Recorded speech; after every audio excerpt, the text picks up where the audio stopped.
माथाडी कामगारांचे नियमित व वेळेवर पगार करावेत, न करणाऱ्या कंत्राटदारांवर कायद्याप्रमाणे दंडात्मक कारवाई करण्यात यावी। माथाडी कायद्याचे चौकटीतील सर्व प्रलंबित प्रश्न निश्चित काल मर्यादेत मार्गी लावावे। जिल्हा माथाडी मंडळाचा विस्तार करावा। थेट वाहतूक शासकीय धान्य गोदामातील नोंदीत माथाडी कामगारांच्याकडूनच करून घेण्यात यावी। यासह विविध मागण्यांचे निवेदन मराठवाडा लेबर युनियनच्या वतीने जिल्हाधिकारी तसेच जिल्हा पुरवठा अधिकारी व माथाडी व असुरक्षित कामगार मंडळ अध्यक्ष यांना देण्यात आले।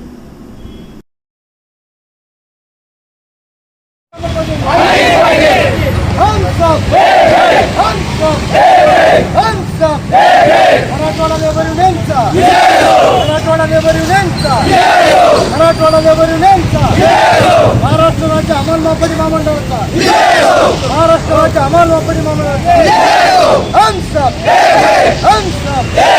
माथाडी कायद्याची अंमलबजावणी माथाडी कायद्याची अंमलबजावणी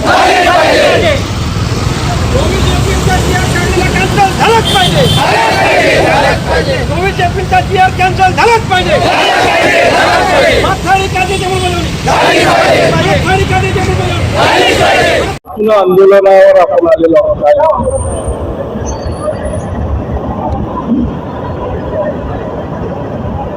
आज पुन्हा एकदा कलेक्टर ऑफिसच्या कार्यालयावरती यावं लागलंय। माथाडी कायद्याची काटेकोर अंमलबजावणी व्हावी याच्यासाठी वारंवार आम्हाला संघर्ष करावा लागतोय। कायदा सरकारने केलेला, कायद्याची अंमलबजावणी करण्याची जबाबदारी सरकारच्या माथाडी मंडळावरती, पण अनेक ठिकाणी महाराष्ट्रामध्ये 6-6 महिने गोदामामधल्या कामगारांना पगार नाही। औरंगाबाद जिल्ह्यामध्ये देखील मध्ये 2 महिने पगार नव्हता, परंतु इथे सातत्याने आंदोलन झाल्यामुळं इथल्या पगाराचा तेवढा प्रश्न नाही।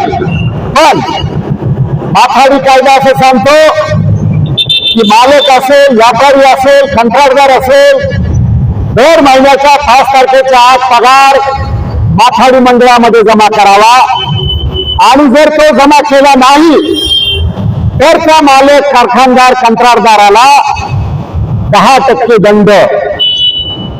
या ठिकाणी शासकीय धान्य गोदामामधले कंत्राटदार ज्या दिवशीपासून कंत्राट त्यांना मिळालं त्या दिवशीपासून जिल्ह्यामधल्या एकाही कंत्राटदारांनी एकाही गोदाम मधल्या माथाडी कामगारांचा पगार 5 तारखेच्या आत भरला नाही।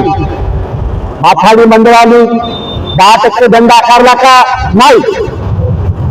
कलेक्टरला त्यांनी जर वेळेवर पगार केला नाही तर त्याला ताकीद द्यावे, पहिलं पत्र द्या। पुन्हा पगार केला नाही तर त्याला मिळणारी जी मजुरी आहे कमिशन, त्याच्यामधून 25% कमिशन कापा आणि तरीही पगार भरला नाही तर त्यांचे कंत्राट रद्द करा।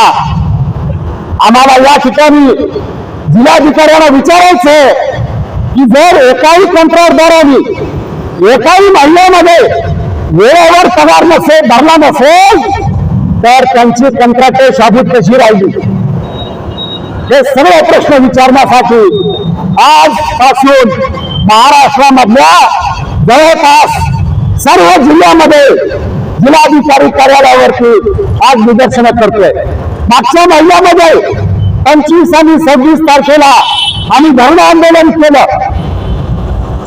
26 तारखेला अन्न पुरवठा मंत्री भुजबळ यांची भेट घेतली। काय सांगितलं मंत्री महोदयांनी की कायद्याची अंमलबजावणी करा, जे करणार नसतील त्यांच्यावर कारवाई करा। आणि सरकार जर कारवाई करायला सांगत असेल, अधिकारी जर कारवाई करत नसतील, काय करायचं? आणि म्हणून आज आमचं असं म्हणणं आहे, सरकारला म्हणणं आहे, कलेक्टरला म्हणणं आहे की जे कायद्याची अंमलबजावणी करत नसतील त्या अधिकाऱ्यांवरती देखील